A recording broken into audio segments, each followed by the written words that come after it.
Hi students, welcome to our channel. So இந்த வீடியோவில் நம்ம என்ன பார்க்க போறோம்னா 10th ஸ்டாண்டர்ட் சயின்ஸ்க்கு இந்த ஃபர்ஸ்ட் மிட் டெர்ம் டெஸ்ட் 2025க்கான ஒரு ஒரிஜினல் கவர்மெண்ட் கொஷின் பேப்பர் இந்த வருஷம் நடந்தது 2025ல். ஸோ கம்ப்ளீட்டான ஒரு டிஸ்ட்ரிக்டினுடைய அஃபிஷியலான கவர்மெண்ட் கொஷின் பேப்பர் டிஸ்கஸ் பண்ண போகிறோம். ஸோ இதை பார்க்கறதுக்கு மேலே நீங்கள் இன்னும் நம்ம சேனலில் சப்ஸ்கிரைப் பண்ணலைன்னா பண்ணிக்கோங்க. மறக்காமல் இந்த வீடியோவுக்கும் ஒரு லைக் பண்ணிவிட்டு வாட்ஸ்அப் சேனல் இல்லைன்னா டெலிகிராம் சேனலில் ஜாயின் பண்ணிக்கோங்க. லிங்க் இந்த வீடியோடைய டிஸ்கிரிப்ஷனில் தந்திருக்கேன். ஸோ இப்போ பார்த்தீங்கன்னா உங்களுக்கு 50 மார்க்ஸ்க்கு இந்த கொஷின் பேப்பர் வந்து எடுத்திருக்காங்க. இந்த 50 மார்க்ஸில் ஃபஸ்ட்டு 10 மார்க்ஸ் வந்து உங்களுக்கு 1 மார்க் கொஷின்ஸ். ஓகேவா? இந்த 10 மார்க்ஸில் உங்களுக்கு புக் பேக் 1 மார்க் கொஷின்ஸும் இருக்குது, அண்ட் இன்டீரியர் 1 மார்க் கொஷின்ஸும் கிரியேட்டிவ் 1 மார்க் கொஷின்ஸும் கேட்டிருக்காங்க. ஓகேவா? ஸோ கரெக்டான ஆன்சர்ஸ் என்ன அப்படின்றத மறக்காமல் இதுக்கு வந்து முடிஞ்சால் கமெண்ட் பண்ணுங்கள். எத்தனை கொஷின்ஸ் வந்து நீங்கள் கரெக்டாக உங்களால் ஆன்சர் பண்ண முடியுது அப்படின்றத ஜஸ்ட் ஒரு தடவை பார்க்கலாம். சரியா? ஓகே, 10 1 மார்க் கொஷின்ஸ் போக 2 மார்க் கொஷின்ஸ் பார்த்தீங்கன்னா உங்களுக்கு எனி 5 கேட்டிருக்காங்க. இதில் 18th கொஷின் கம்பல்சரி கொஷின் அப்படின்னு கேட்டிருக்காங்க. இதில் நம்ம இம்பார்ட்டன்ட் கொஷின் நம்ம சேனலில் போட்டிருக்கோம். இந்த ஃபர்ஸ்ட் மிட் டெர்ம் டெஸ்ட்டுக்கு 10th சயின்ஸில் என்னென்ன இம்பார்ட்டன்ட் கொஷின் அப்படின்னு சொல்லிட்டு அதுலேருந்து எவ்வளோ கொஷின்ஸ் வந்திருக்குது அப்படின்னு சொல்லி பார்த்தோம்னா, இந்த கொஷின் நம்பர் 11 ஸ்டேட் நியூட்டன் செகண்ட்லாம் நம்ம சொன்ன இம்பார்ட்டன்ட் கொஷின்லேருந்து கேட்டிருக்காங்க. அடுத்து 13th question why does the sky appear in blue color? Define atomicity 14th question.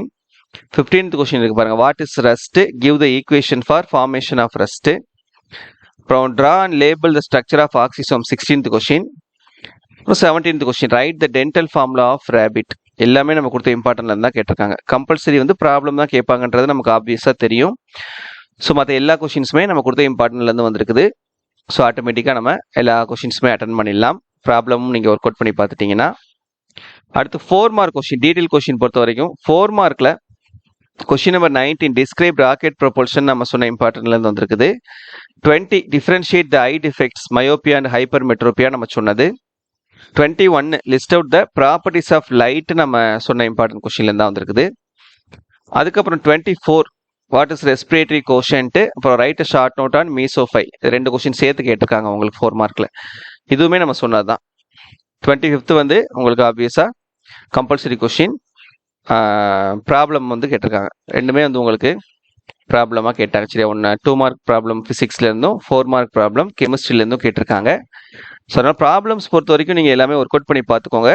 நம்ம அடுத்தடுத்த எக்ஸாம்ஸ்க்கு உங்களுக்கு கண்டிப்பாக ப்ராப்ளம்ஸில் இதெல்லாம் முக்கியமானதுன்றதையும் இன்க்ளூட் பண்ணியே கொடுத்துட்றேன். சரியா? இப்போதைக்கு நீங்கள் ப்ராப்ளம்ஸ் எல்லாத்தையும் இந்த போர்ஷனில் ஒர்க் அவுட் பண்ணி பார்த்துக்கோங்க. 2 சாப்டர் ஃபிசிக்ஸ், 2 சாப்டர் கெமிஸ்ட்ரி.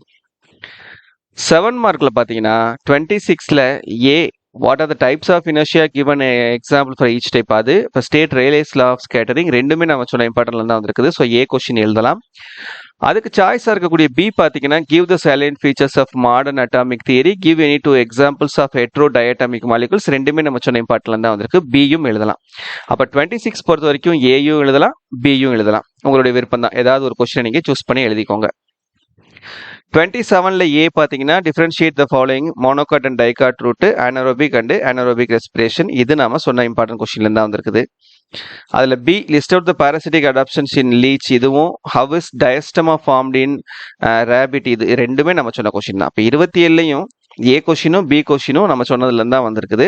இப்போ ஆட்டோமேட்டிக்காக இதுலேயும் நீங்கள் ஏதாவது ஒரு கொஸ்டினை அட்டன் பண்ணிக்கலாம். அப்போ 2 7 மார்க்குமே உங்களுக்கு சாய்ஸ் சேர்த்து உங்களுக்கு நம்ம கொடுத்த இம்பார்ட்டன்ட்லேருந்து கேட்டிருக்காங்க. அப்போ ஆட்டோமேட்டிக்காக 2 7 மார்க்குமே நீங்கள் தாராளமாக ஃபுல்லாக எழுதி முடிக்க முடியும். இதுக்கு மார்க் அலாட்மெண்ட் உங்களுக்கு எப்படி கொடுத்துருக்காங்கன்றது பக்கத்துலேயே கொடுத்துருப்பாங்க, எந்த கொஸ்டினுக்கு எத்தனை மார்க் அப்படின்றது. இப்போ ஆட்டோமேட்டிக்காக நம்ம என்ன பண்ணிடலாம், அவுட் ஆஃப் 50க்கு 45 மார்க்ஸ்க்கு மேலே நம்ம தாராளமாக எடுக்க முடியும். குறைஞ்சபட்சம் நான் சொல்கிறேன். 1 மார்க்லாம் தரவா இருந்து ப்ராப்ளம்ஸ்லாம் நல்லா ஒர்க் அவுட் பண்ணி பார்த்துருந்தீங்கன்னா கண்டிப்பாக நீங்கள் 50க்கு 50 எடுக்கலாம். 100க்கு 100 என்ன பண்ண முடியும், இந்த சயின்ஸில் ஸ்கோர் பண்ண முடியும். ஸோ நம்பிக்கையோடு படித்து கண்டிப்பாக நல்ல மார்க்ஸ் ஸ்கோர் பண்ணுங்கள். இப்போ ஏதாவது டவுட் இருந்ததுன்னா கமெண்ட்டில் கேளுங்க. தேங்க்யூ.